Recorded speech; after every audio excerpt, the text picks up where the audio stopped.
everyone, and welcome to episode number 23 of CS350 Online.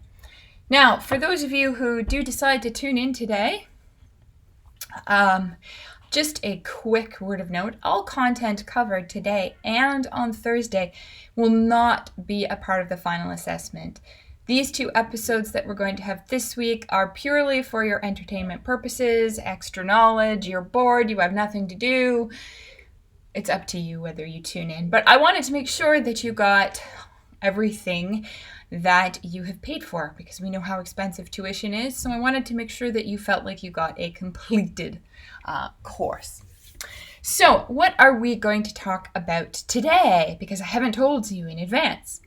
So today we're actually going to talk about some basics of networking and how components of networking are actually integrated into the kernel of the operating system and what kinds of roles they play and how you can use those networking components as part of, achieving different tasks in your OS.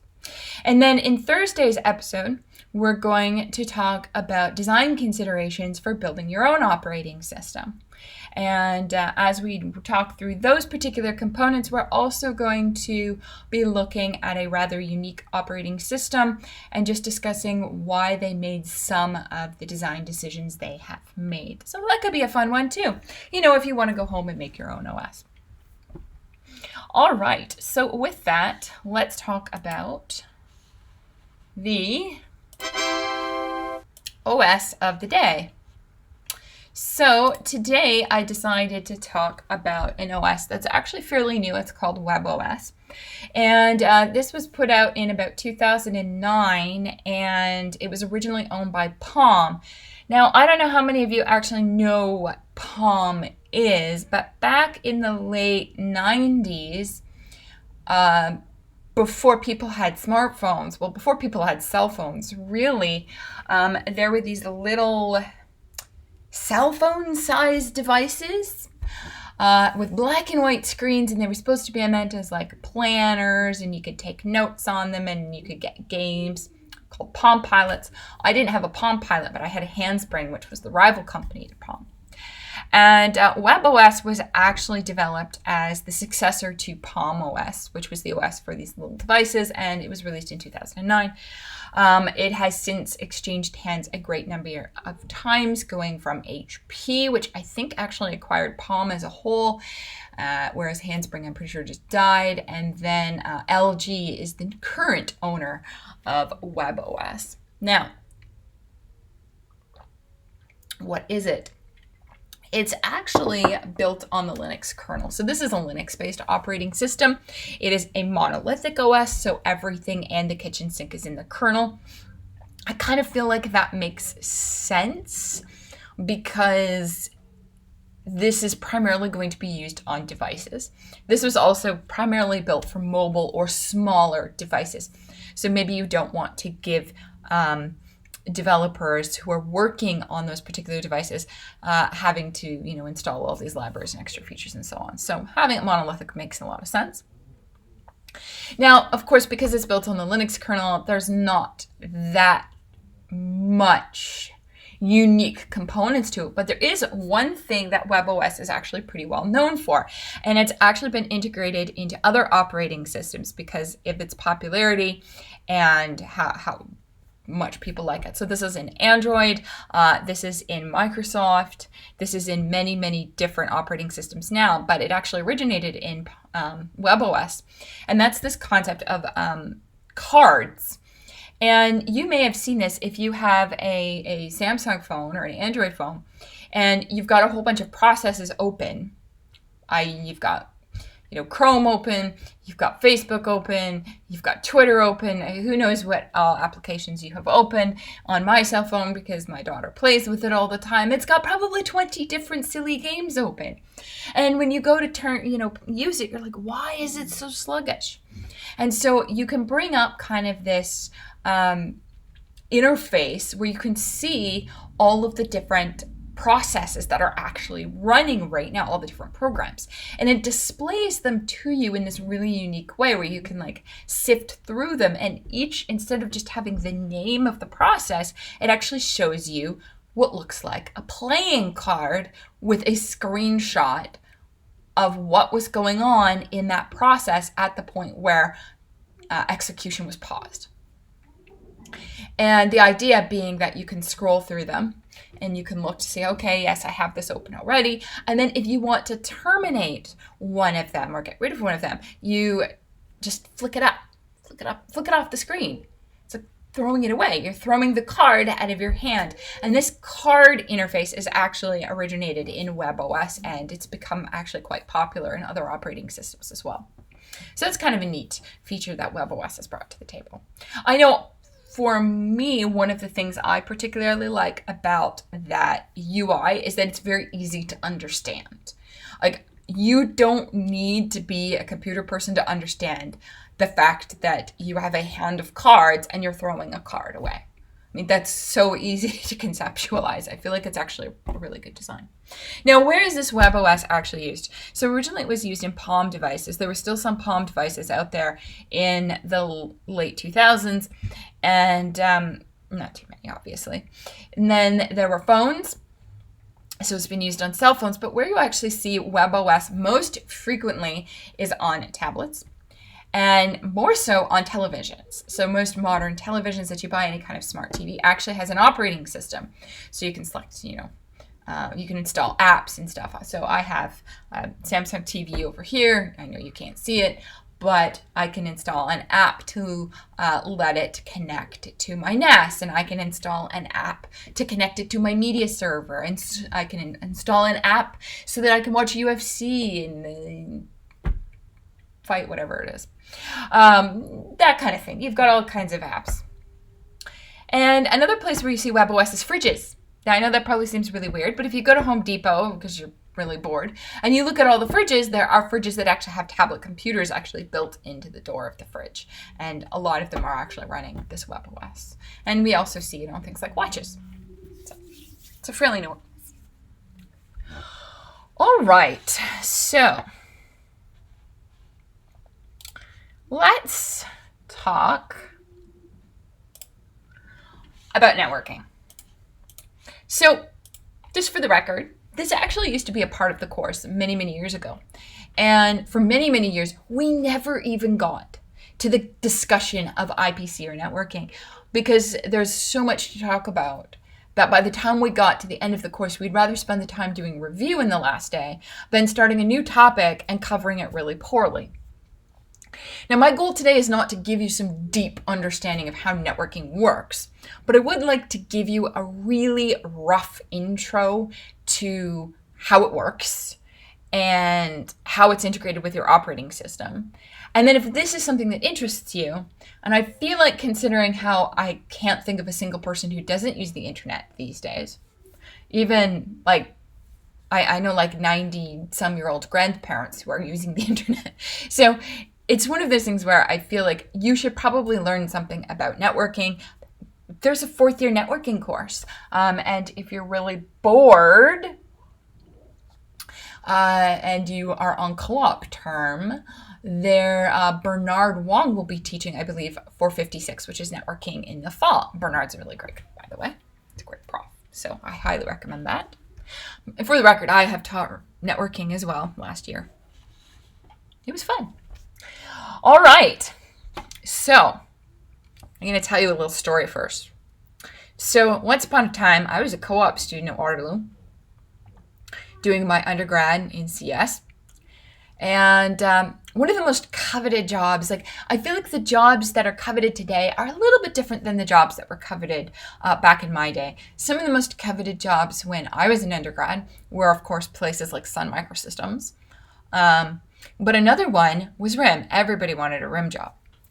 And they had so many postings. I mean, maybe you were at Waterloo before RIM kind of sold all their buildings off, but all of that kind of buildings outside of Ring Road, between like Ring Road and Phillip Street, that was all RIM. All of it was all RIM. North Campus, all RIM. Everywhere you go, RIM. We were surrounded by RIM. You could have called us the University of RIM if you wanted to. And they had a lot of job postings. Now, RIM, of course, if you're not familiar with them, that they're also known as BlackBerry these days. for what's left of the company. And they made lovely little cell phones that had keyboards. That's kind of what they were known for, is a secure cell phone that had built-in keyboard. And they had so many different jobs. Like, I think every year they probably took per term, maybe like 1,000. I don't know how many. It was a huge number of job postings. And they had job postings from everything from compilers to graphics to OS development, device drivers. I mean, you want to know where this course was really, really useful? Getting a RIM job. And then people, and of course, because they were a cell phone company, they did a lot of stuff with networking. So every single term that I applied for jobs, I applied to RIM. And I did not apply to networking jobs because when I was an undergrad, I knew nothing about networking. So why would I apply to a networking job? But during my undergrad, I was a big compilers person. I had a lot of experience with compilers. I had worked on industry compilers. I had done optimizers, you name it, with all kinds of funky architectures and all kinds of wacky things. So I always applied to the compiler job at RIM. I always got the interview. And that's where things kind of went downhill. Because I show up to an interview for what I had applied for thinking it was a compiler job, and the very first question that comes out of their mouth is, tell me how the internet works. Tell me what happens when you type google.com into your web browser and you push go. And I'd sit there and I'd stare at them like, I have no idea. No idea at all. Because I didn't. And it was always very confusing. And then, of course, I didn't get the job. But the process would repeat term after term after term. I would get the interview only to be asked the same question. I mean, you'd think I'd learn and actually, prepare, but didn't want a job in this area. Wanted a job in compilers or graphics. Anyways, fun story. I know what happens now, obviously, having taught networking. So, how does the internet actually work? Now, some of you are probably very familiar with this. There are different models to the internet. There is the 5-layer model, which is my preferred model, and there's also the OSI 7-layer model. And saying that there's this layered structure to networking makes you kind of think that these layers are distinct and that this is a really good description of how things work. And I want to tell you in advance that no, it's not. These models are nice for trying to understand the basics of networking, but if you actually sit there and look at anything in any particular level, what you realize is that that particular task actually exists a little bit in the level above and a little bit in the level below. So while we do use these layer models to describe how the internet functions, it doesn't necessarily reflect reality. But it's good for learning. So we'll go there. So the 5-layer model, which is my preferred one, the first layer is the application layer. And the first layer is the highest level that's closest to the user. And then we have, and I'll go into what these levels do in a little bit greater detail in a minute. So we've got the application level, which, as you can imagine, that's user side. Then we've got the transport layer, which is responsible for taking messages from the application and forwarding them. And then we've got the network layer, the link layer, and then the physical layer. Now, the physical layer we don't tend to talk too much about because this is the actual electrical signal on the wire. There are some very interesting technologies in play there, but you really have to understand a bit of signals and systems to get a feel for what's going on down there. We're not going to worry about that. So let's take a bit of a closer look at some of these different layers and what's going on in each of them. So as I said, your application layer, this is what you are most familiar with. And if you've done any network programming, you've probably done it within the application layer. So application layer, that's Chrome and Firefox. That's looking at web pages.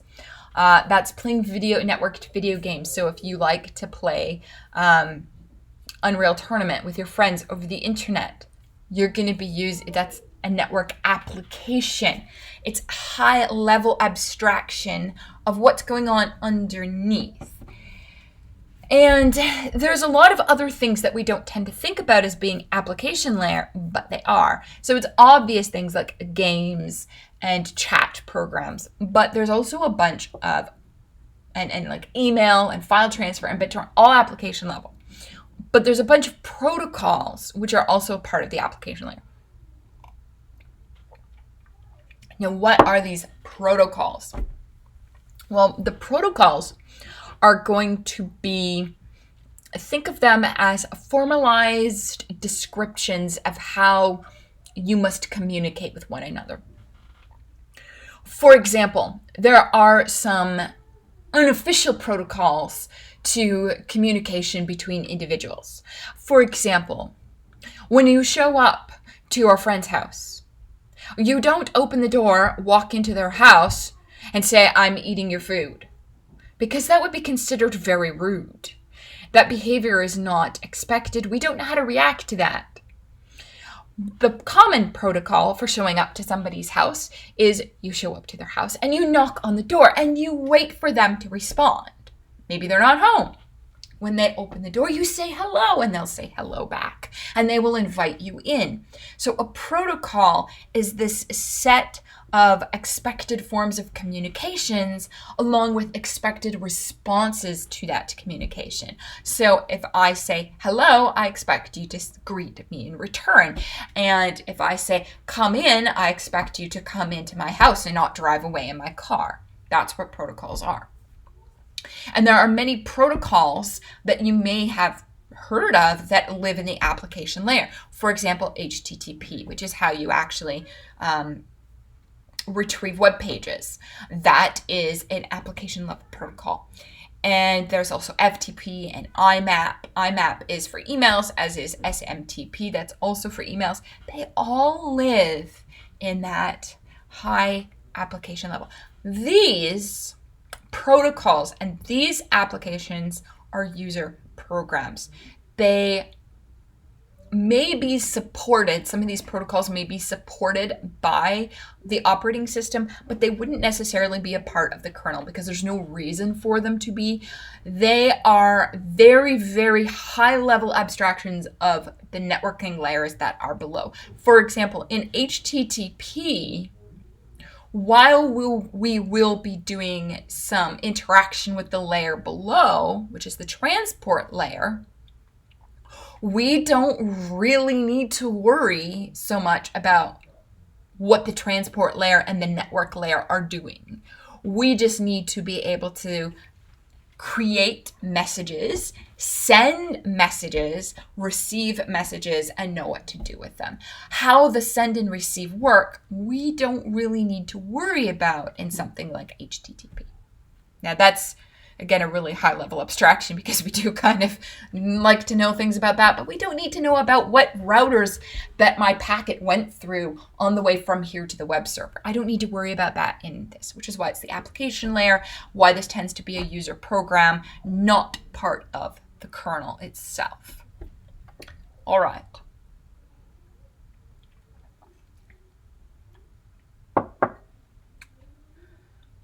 So the biggest layer to talk about is actually the transport layer. And what the transport layer does is the transport layer is responsible for establishing communications with another machine. And now I want to say machine, but not quite machine. So the transport layer is primarily responsible for accepting messages from the application layer. And then, so it accepts messages from the application layer and it's going to send them out the door. You can think of the transport layer kind of as a labeled door. So the application is going to send messages through the door, and the transport layer is also responsible for receiving data from the network and passing it forward to the application through the labeled door. Now, where does it get and send these messages to? So if the transport layer creates this door with a label on it, then the network layer, which sits below, is the postman who collects the messages that you put outside your door, to take away to wherever they need to go. And then the postman is also responsible for knocking on your door to say, hey, here's a message for you. There are many different protocols in play at the transport layer, but there are two which you've probably heard of if you've heard anything about networking, and that's TCP and UDP. Now, TCP means Transmission Control Protocol, although I never remember what it actually stands for. I hate acronyms. If you're not a fan of acronyms, then networking is like 100% acronyms. So TCP is the most commonly used protocol for communications. And the reason why it's so popular is because it is reliable. That means if I'm an application and I ask for my mail to be delivered via TCP, then and reliable means that if I send a message, I am guaranteeing that the recipient is going to receive that message. Guaranteeing it. That's important, you might think, because if I want to purchase something and I'm clicking the Buy Now button, I really want Amazon to receive the fact that I am clicking Buy Now so that my items will actually be purchased. And I don't want the recipient to get 10 copies of that message because I don't want to buy 10 Little Tikes toy sets. Sorry, my kid's birthday is in like a week. So I don't want messages to be lost, and I don't want the recipient to get duplicates of the message and be like, repeat the process again. So TCP as a protocol for sending data, and this is still quite high level, is reliable, and it's guaranteed reliable. The other thing about TCP is not only do you guarantee that messages are received at the other side, but it also guarantees that transmission occurs in order. So we are guaranteeing that if you are streaming a movie off of Netflix over TCP, you're going to get each bit of the movie in order. So you're not going to see the beginning of Endgame, followed by the end of Endgame, followed by the middle of Endgame. So TCP as a protocol, super popular. We use it for HTTP, we use it for email, we use it for video games, we use it for a lot of things. Are there any downsides of it? Why would we need anything else? Unfortunately, in order to implement that reliability and guaranteed in-order transmission, we're going to have to slow it down. There's a lot of extra stuff in order to make that work. So it's not very fast. The other protocol that we are starting to use a little bit more these days is UDP, which stands for User Datagram Protocol. It's a very strange name, but there you go. It is very fast. And the reason why it's very fast is because all of that stuff that TCP does in order to make sure that your packets arrive and that they arrive in order, UDP does none of it. Absolutely nothing. It takes a message from the application and it sends it out the door. It hands it to the postman. And it doesn't care what the postman does with it. The postman could stand in front of the UDP door and eat your mail, and UDP would be like, I don't care, whatever. So UDP is a very unreliable method, and it doesn't guarantee that packets arrive in order. Now, for some things that's okay. For example, for some movie streaming services, as long as you have a sufficiently decent network connection between you and the server, this is actually okay. Because if we lose, a few frames of a movie, I don't really care. Because the movie's going at such a rate that if I lose like 5 frames every minute, I won't notice. So we are starting to use UDP for things. Some of the latest versions of HTTP are starting to make use of UDP. And Google actually has a new protocol, and the name escapes me, but it's using UDP underneath. So that's kind of cool. So these protocols, what's interesting about TCP and UDP is they are, again, actually quite high-level abstractions of the network. And they don't know that you're using Wi-Fi. They don't know that you're using an Ethernet cable. They actually don't know what kind of network interface they are going to be. They don't know who the postman is. They have no idea who the postman is. All of their job in the transport layer is to take the mail from the application and give it to the postman, and take mail from the postman and deliver it to the correct application. What the postman does, the transport layer doesn't care. So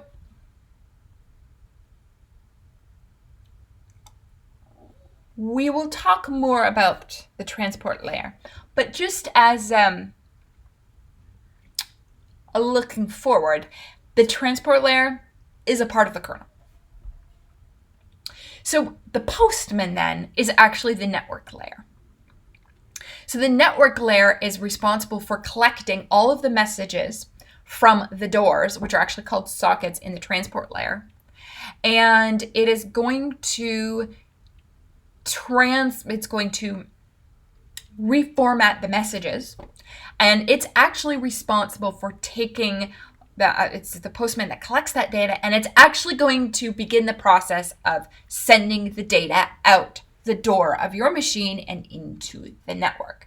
Now, it's not responsible for the path so much that you take through the network, but it is responsible for getting the data into a appropriate format and a datagram, and it's responsible for sending it out from the origin to the destination machine. There are protocols at this level as well, and we will again look a little bit closer at some of these details soon.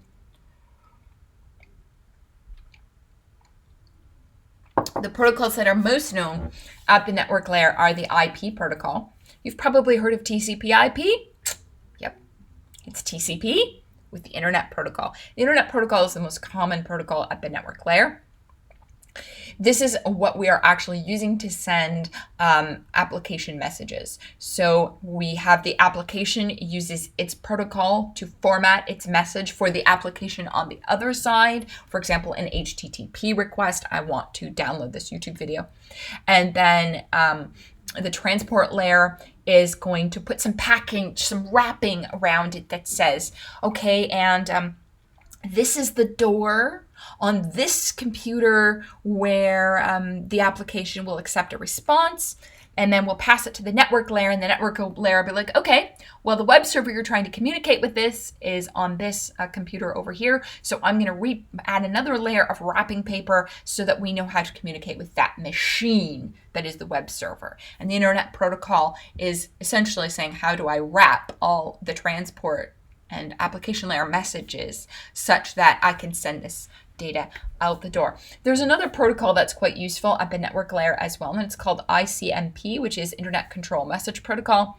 And this is really used to send like error messages around the network and get information about statistics on routers and managed switches and so on. It also can be used to control parameters on those devices. Now, why do we need to keep track of errors?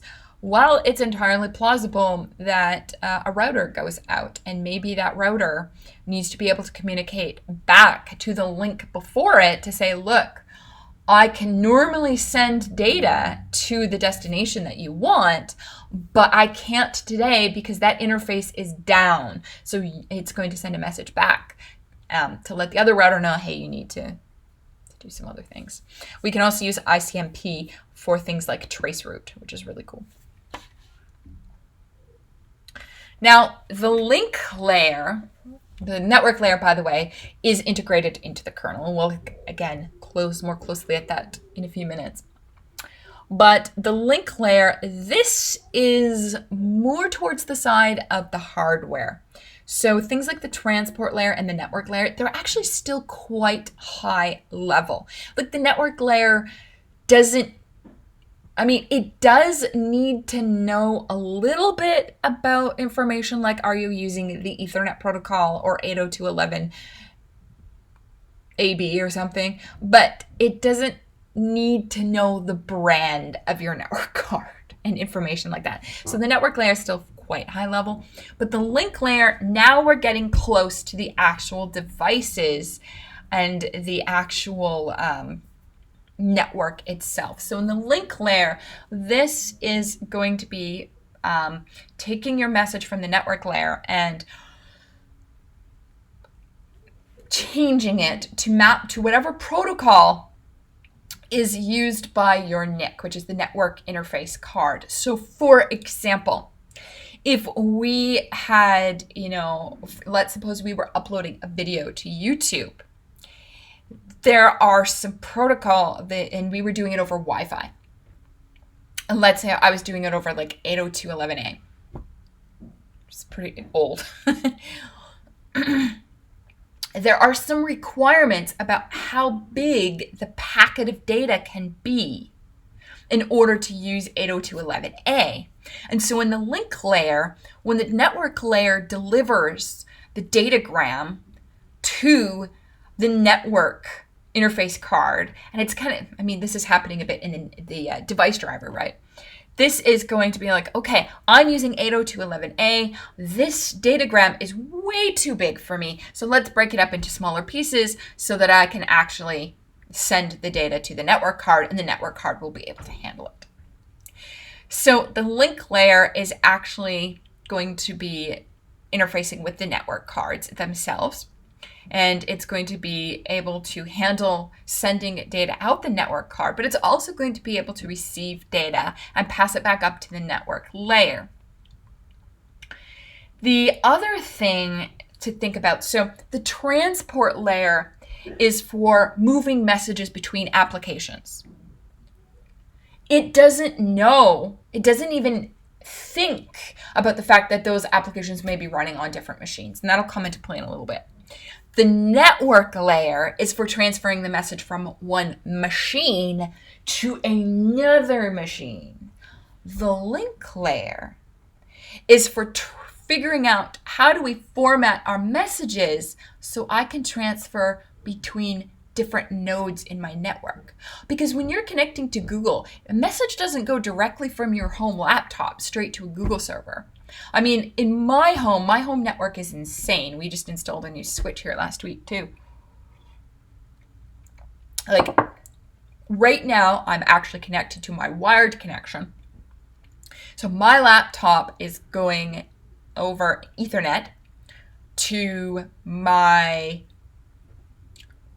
switch. And my switch is connected to my router, and my router is connected to my cable modem. My cable modem is connected to the neighborhood's cable network. So there's going to be routers and all different kinds of hardware out there. That's connected to Rogers, even though I'm using TechSavvy. TechSavvy is actually using Rogers' network for cable.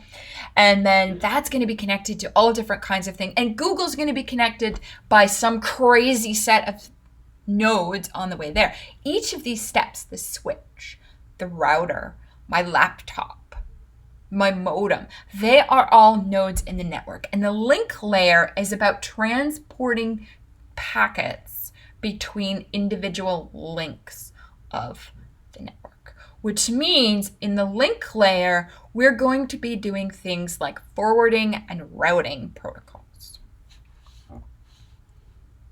All right. Now, what's in the physical layer?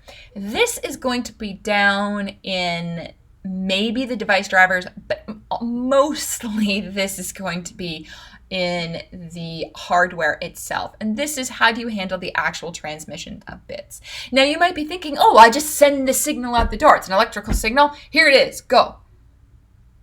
Oh, no. Because what if I am on a bus network? I'll show you a bus network. Let me show you something. This will be fun. Since this is totally informal, bonus, extra content, let's do something. So there's different kinds of networks. There's the bus network, which is you have one big fat transmission line, bus. This is kind of like the bus in your computer. And you've got all of these devices connected to it. So if I send my signal out the door, well, what happens if there's already signals coming down this wire? Then my signal is going to collide with the signal that's already going down. And if two signals collide, some really interesting things can happen. They can cancel each other out completely. We can go, there is a signal that I could send such that whatever signal is coming down that bus, now there's nothing. That would be really bad, because not only would I lose my message, so would somebody else. Most of the time, however, the signals end up being noise that causes to not be able to retrieve the original messages. So, or at least the messages are really messy. There are some ability to disconnect the signals at a later point. Again, this is signals work. So in the physical layer, we're looking at collision detections for networks like this. I want to make sure that if I send my signal out the door, that the chances of it colliding with the signal coming down this bus line are low. In your home, you're probably not using a network like this, by the way. This kind of bus style network, not common. But there's all kinds of other networks too. And in the physical layer, this can be a really big deal. So the bus network, not so common anymore, and this network here is also not common. But this is the first network I ever used. It's called a token ring network. And the idea behind a token ring network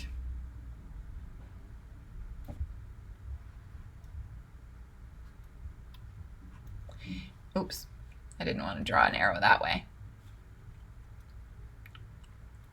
The idea, of course, it's crashed. So why wouldn't it crash? So a token ring network, traffic travels around a ring. And what's interesting with the token ring network is that, let's say that node is down, then you can't send any data out this network. And again, protocols and ways of handling this kind of transmission in this kind of network are going to be a part of the physical layer. Now, for the record, the kind of network that we typically use is called a star network.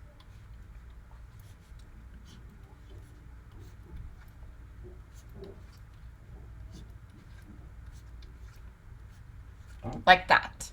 So, star network, where these interior nodes are routers or switches. Star networks are typically what we use today. And while they don't really suffer from as much collision problems, they have all kinds of other issues. And it's not to say you can't have a collision on this, it's just other issues.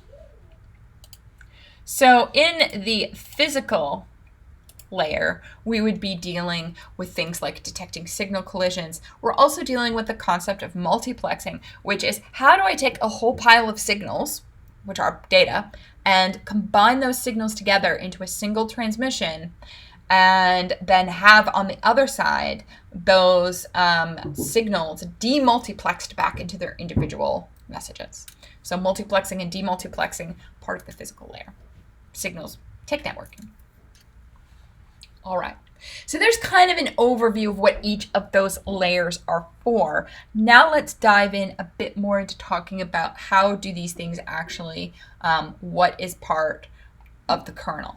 So application level, not usually a part of the kernel. There's no reason for it. There is nothing in the application level that needs to know about your network card. We don't need to know about any of the low-lying implementation details of the network. HTTP, why does it need to know you are using a Toyota network card? I didn't make that up, by the way. Toyota does make network cards. And if you're wondering how I found that out, I was opening up a handheld POS printer and noticed that the network interface card had a Toyota logo on it. That was quite amusing. All right. So the biggest part of this that's visible to the user, but is a part of the kernel, is sockets. And sockets, you may have heard of socket programming.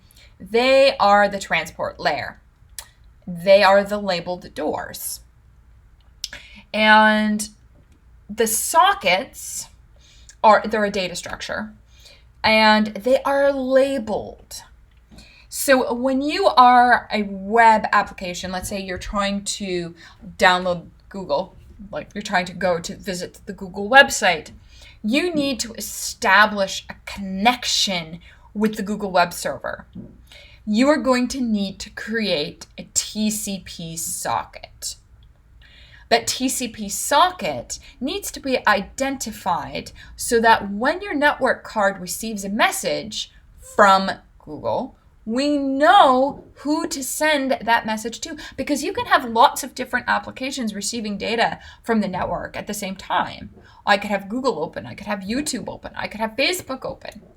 How do I make sure that each process, each thread gets the correct packets from the network? Well, that's through the sockets, actually.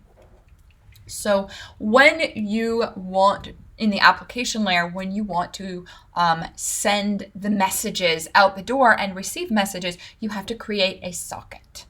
And the socket is uniquely labeled with what is known as a port number.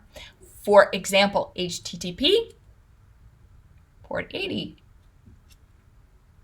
There's a lot of common port numbers you may have seen, lots of them. That port number, and by the way, the port number is not, that port number 80 isn't the port on your machine it's using, it's the port on the web server you're connecting to. Because there may be millions of people connected to that web server at the same time. And in order for you to get a unique connection established between you and the web server, we first need to be able to ask the web server, hey, can you give me a unique port number so we can have a private conversation? So port number 80 is usually how we establish a connection with a web server, and then the web server will give us its own new port number so that we can establish a private communication. So the socket is this labeled door, and every time you want to establish communications with something, you're going to create a socket, and the sockets all have unique port numbers. So what's going to happen is each layer of the network model is going to have a different addressing mechanism. Sometimes I really hate this program. So in the application layer, we don't really care about labeling. There will be labels, but they're not really cared about by the network itself. That's for the application to decide. And then in the transport layer, our address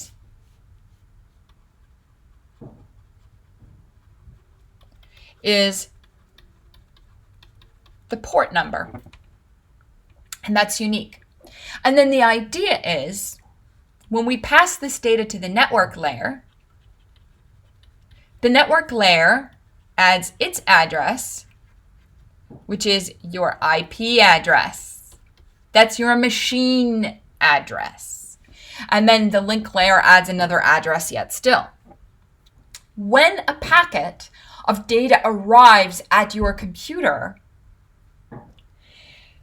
it's going to go from the link layer, strip off some data, make sure we've arrived at the right machine, a right network interface, and then we're going to pass the stripped data up to the network layer. And the network layer is going to validate, okay, that IP address matches, I am the destination, so it'll strip off its wrapping paper, and then it's going to say, okay, and this packet is destined for socket with port number 475. And so the network layer will pass the data that just arrived to socket labeled 475 to make sure that the network data is going to the correct application.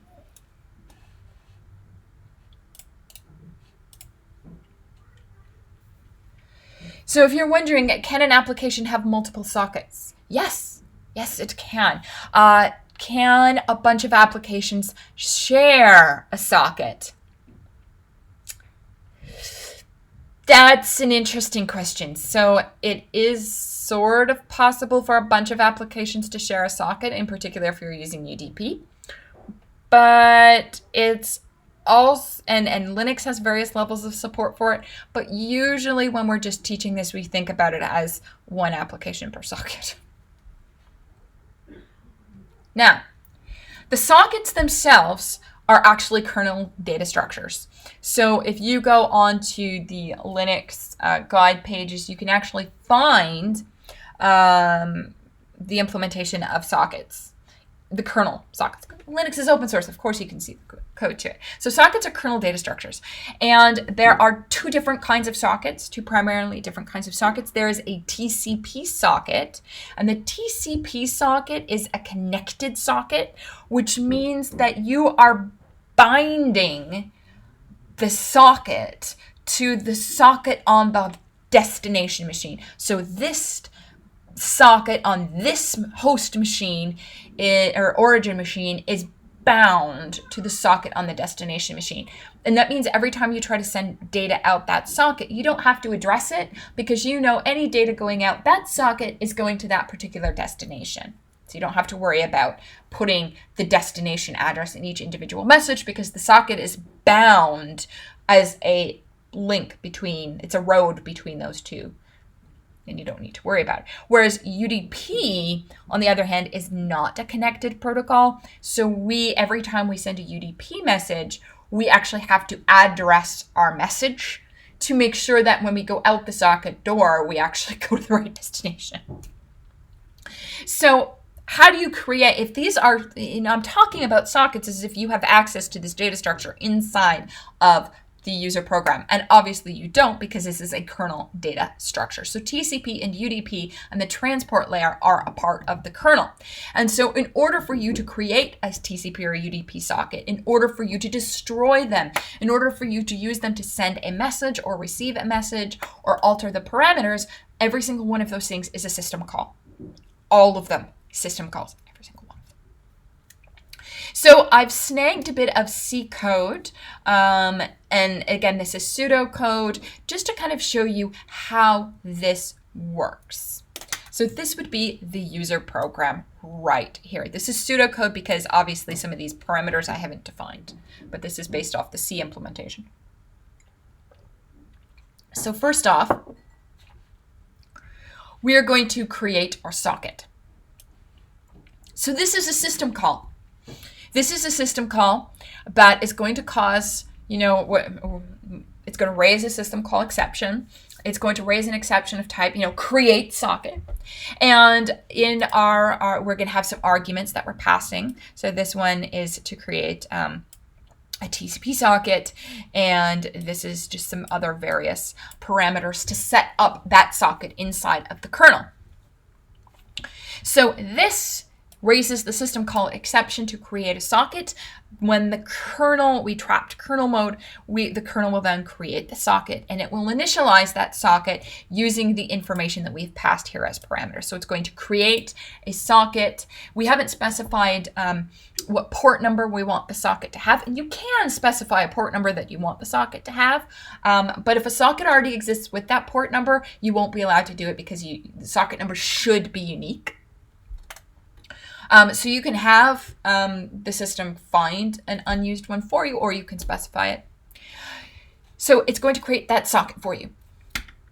And then given that this is a TCP socket, the connected socket, we need to bind this socket to something on the other side. So I need to bind my socket. And you notice here how we get this SFD? It's kind of like when we open a file, we get a handle. When you open a socket, you get a handle for it. Pretty neat, right? So bind is going to take that socket handle and it's going to bind that socket to this address here. So this address here will be like an IP address and maybe a port number for the other side. This here is also a system call because we are modifying components of our socket structure that we created in the kernel. So that's a system call too. All right. Now, here is another thing we can do with the socket. This is listen. Listen is also a system call, but it is a blocking system call. So by default, things like TCP sockets are synchronous, which means that if we say a listen, we are going to block until a packet of data arrives at this socket. So if I want to wait for a response, I will listen to the socket, and my thread that called listen will be blocked. When the kernel receives a datagram from the network layer and it says, okay, this is for port 475, the kernel will take that packet and it will put it into socket 475. Sockets have a buffer. And then it will be like, okay, I better wake the thread that is waiting on this socket to receive data. And so the kernel will unblock the thread that is waiting, and it will wake that thread up. And then you will wake up and you will be able to retrieve the message that you received. Why do we usually have these calls as synchronous? Because you can't access a packet if it hasn't arrived yet. So things like these listening need to be synchronous. Now, there are async network communications that use socket streams and so on. We're not going to talk about that. That's for networking. And I apologize to anyone who's watching this stream on Twitch here. It seems like the video quality has totally gone down, and I'm not entirely certain why that is. No worries though. When I upload this to YouTube in a little bit, it will be at the full regular quality.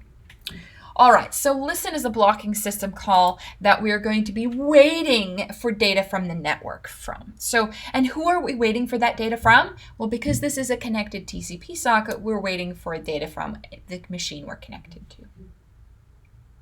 Send is also a blocking system call because we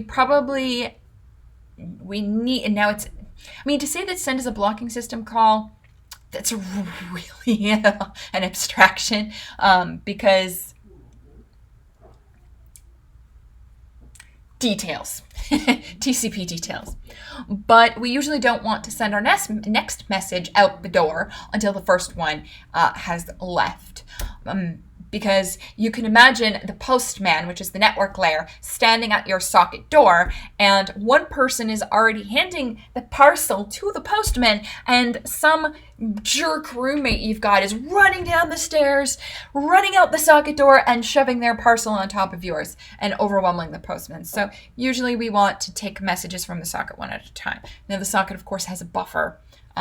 There's a lot of implementation details, but we're going to leave it as a high-level thing for here. So when you send a message, this is a system call. You are passing a message to the kernel. The kernel puts it in the socket structured buffer, which triggers the network layer, the postman, to grab the message from the socket buffer and to turn it into a datagram and say, okay, what machine do I need to send this out?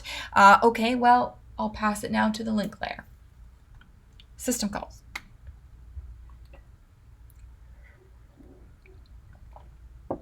Now, what's interesting here is that most of the network elements that we have access to outside of the kernel are actually the sockets.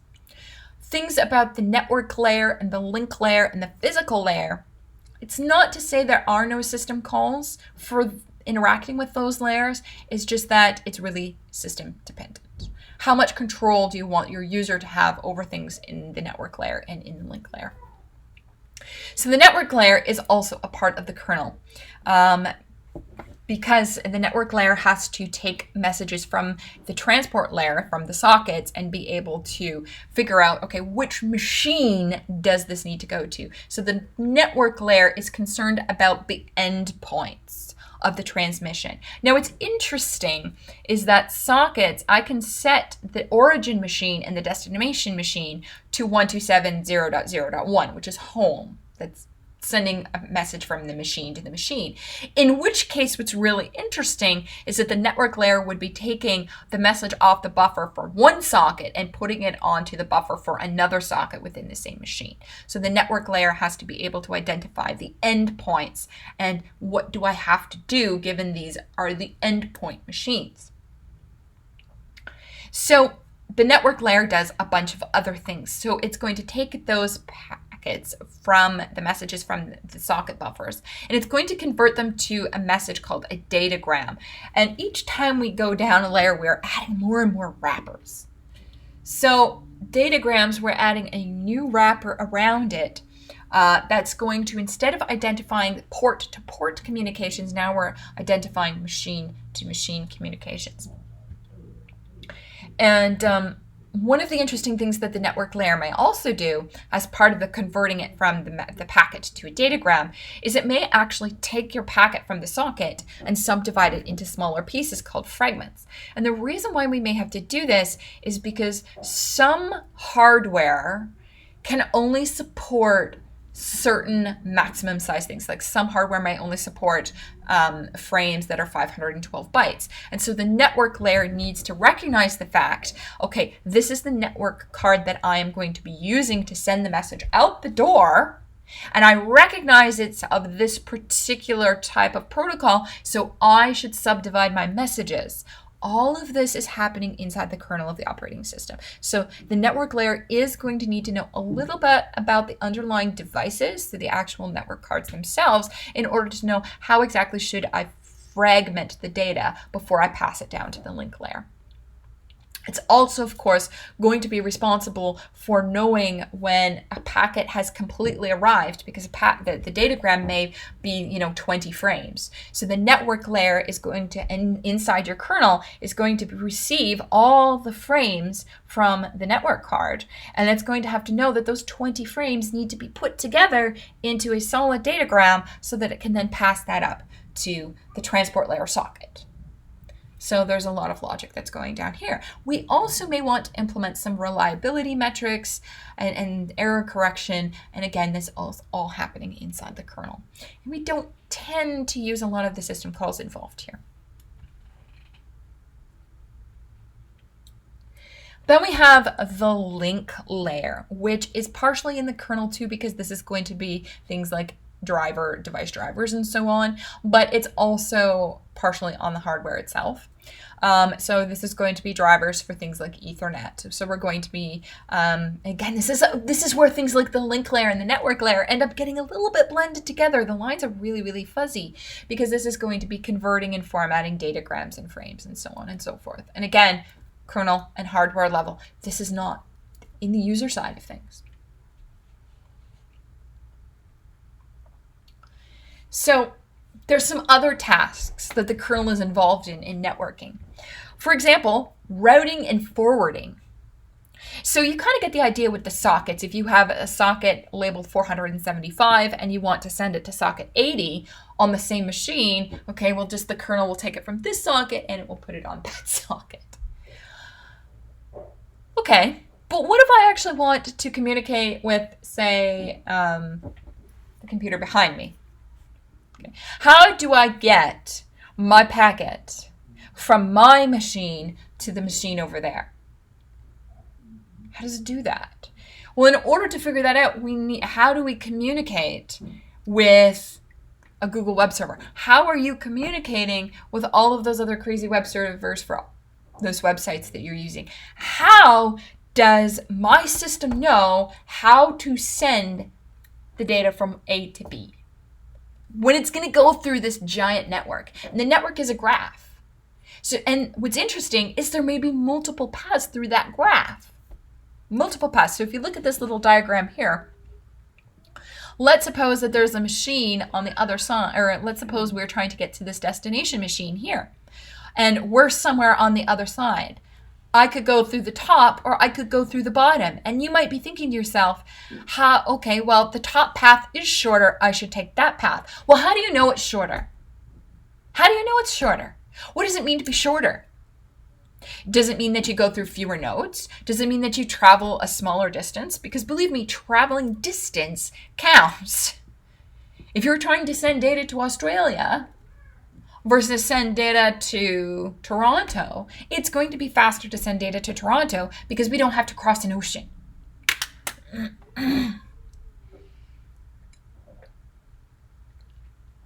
So, in order to figure out how we get from point A to B, and if there's multiple paths, which of those paths should you take?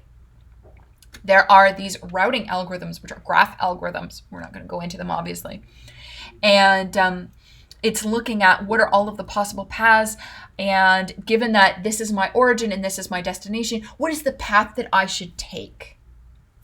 And forwarding tables are the idea of, okay, I've used routing algorithms to figure out what paths I have.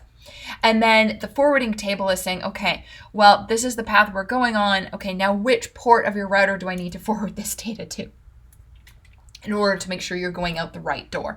Things like routers and switches, they have multiple NICs, which means they have multiple doors that data can come in and go out of.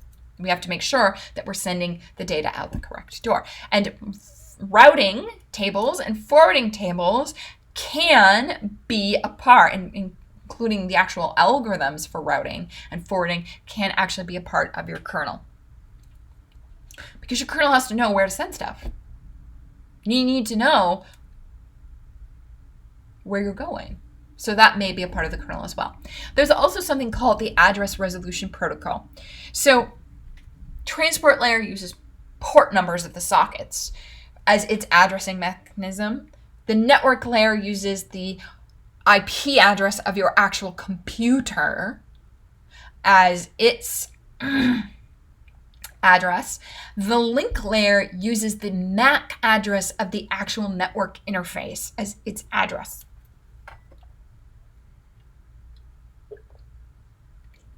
And how does then the network layer, so the link layer, when it's sending data out the door, it's sending it from MAC to MAC. So it doesn't use IP. So in order for the network layer to use the link layer needs to be able to figure out, given this IP address, what's the MAC?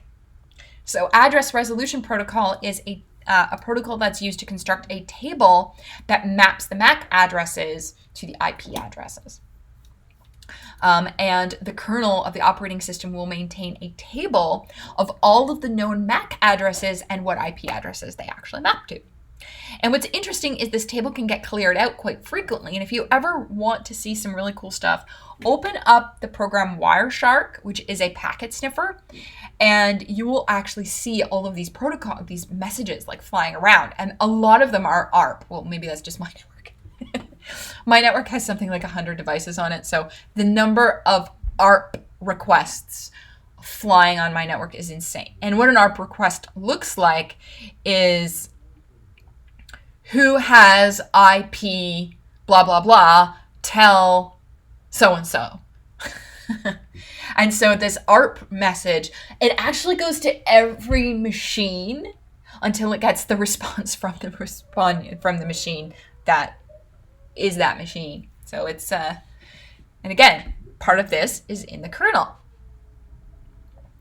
What are some other things that our kernel is doing? So our kernel is also handling things like packet filtering. So maybe I don't want to accept packets from some random website. I want to make sure that they are turned away before they even reach the destination socket. So we can actually do stuff in the kernel, and this would be via a system call, to say, hey, I want you to filter packets from these websites. So this could be even part of a firewall implementation where we don't want to permit packets from certain origins to pass forward to our applications. So we'd have system calls to add IP addresses or MAC addresses to a filter table. And of course, the operating system is going to maintain that filter table. It's going to implement those system calls. And then, of course, it's also going to be responsible for implementing the filtering itself, which is when data arrives from the network interface card, we're going to need to make sure that we are tossing it away or forwarding it as appropriate. Something else that's in the kernel is this thing called network address translation, the NAT table. So this is actually a really cool thing. So, and I mean, some people like it and some people don't, but right now it's that we're using IPv4. It's actually a pretty cool thing. So I don't know if you've ever noticed this, but if you look at your own home network and you look at your friend's home network and you look at their friend's home network, have you ever noticed that you all have the same IP addresses?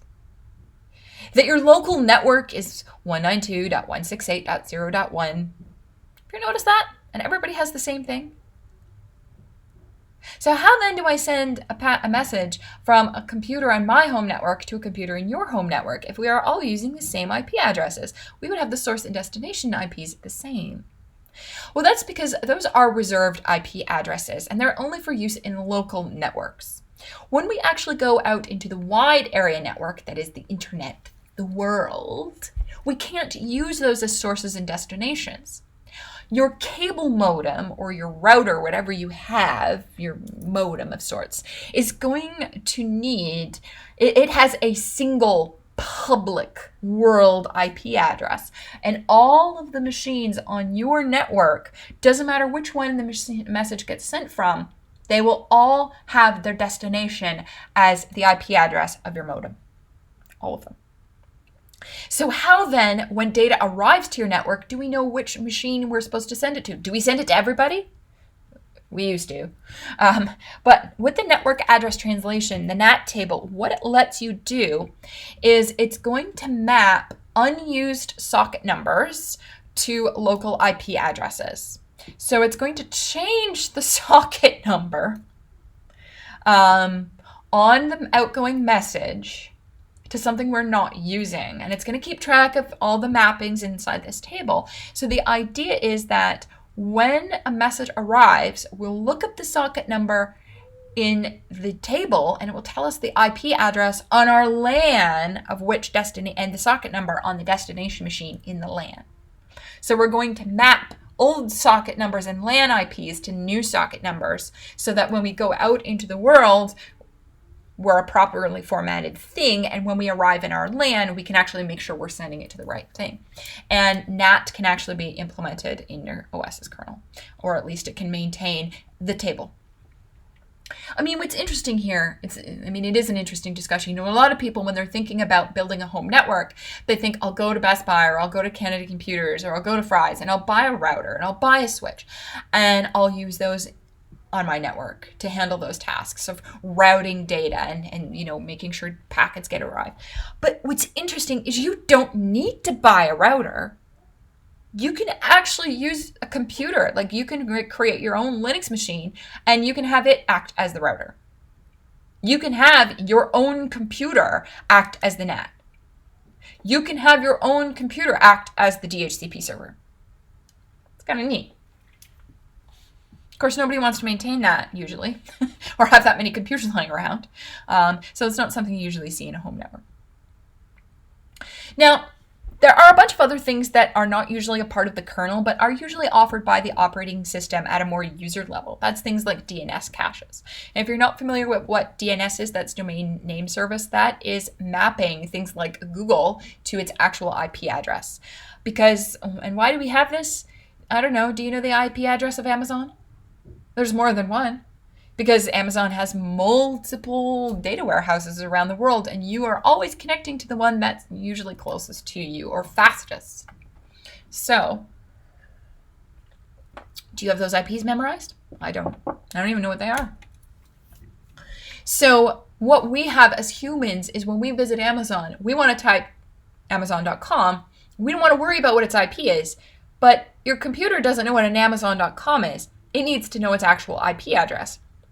So what DNS does is DNS is going to be something that your ISP maintains, and this actually exists at multiple places in the network, and it's going to map the nice name, the URL, to the actual IP address. And obviously, every time I visit a website, I don't want to have to ask my ISP first. Hey ISP, hey tech savvy server, what's Google's IP again? I go to Google like 100 times a day. I don't want to have to ask TextHeavy every single time what the IP address is. So it's entirely possible that the kernel of your OS, or not the kernel, sorry, your operating system may maintain its own DNS cache. That doesn't need to be in the kernel. That can actually be a user process. There's no need for that to be down low because there's nothing secret there. That's application level. It's just mapping URLs to IP addresses. Also things like DHCP, which is how you get an IP address from your router.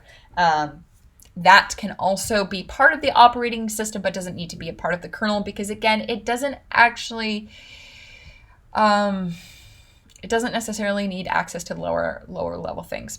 Then we have tools like ping and traceroute or anything used to diagnose the network. Now, some of these tools will be a part of the operating system and they will use system calls like traceroute to interact with the network layer, but it really depends on the OS.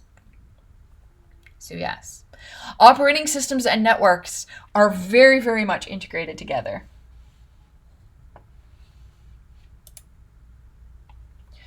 All right, so really what you should walk away from this is a very basic understanding that networks have a lot of layers and a lot of protocols, but really that our view of how the network works with an operating system is the socket view. So whenever we want to communicate with another application, be it on our own machine or on another machine on the network, we're going to be doing that via sockets. Which we use system calls to create, delete, listen, and send data over those sockets. What's interesting is because sockets, our addressing mechanism for sockets is just the port number. You can actually use sockets for IPC. So I have actually done this on my own computer. If you want to send data from one program to another program, create a socket.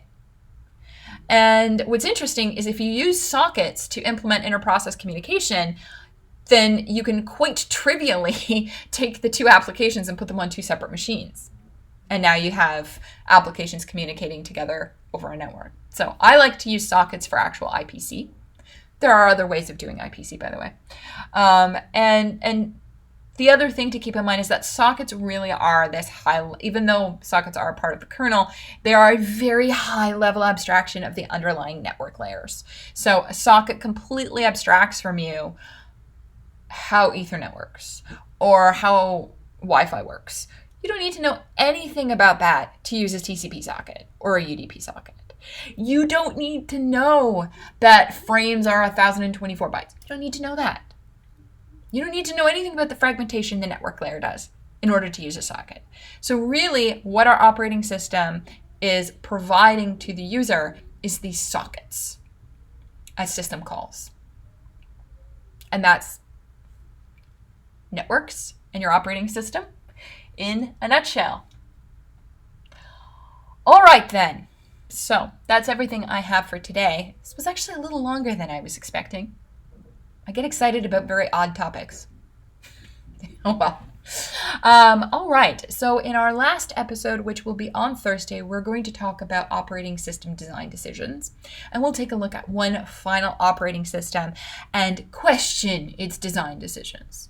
So I will see you on Thursday for anyone who wishes to keep tuning in.